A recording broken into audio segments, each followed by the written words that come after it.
ఓం శ్రీ మాత్రే నమః.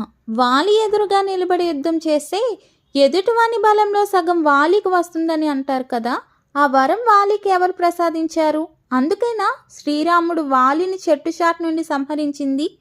అసలు కథ ఏమిటంటే, వాల్మీకం ప్రకారం వాలి ఎదురుగా నిలబడి యుద్ధం చేయడం వల్ల ఎదుటివాని బలం సగం వాలికి వస్తుందన్న విషయం లేదు. అయితే బలం తరగని విధంగా ఉండే రత్నహారం ఇంద్రుడు వాలికి బహుకరించినట్లుగా వాల్మీకి రామాయణం వర్ణిస్తుంది.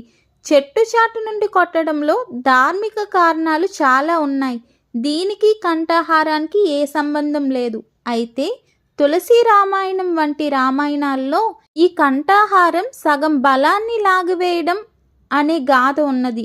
ఇంద్రదత్త కంఠహారం వాలి ధరించాడన్న వాల్మీకి రామాయణ ప్రస్తావన ఆధారంగా అల్లిన కథ ఇది.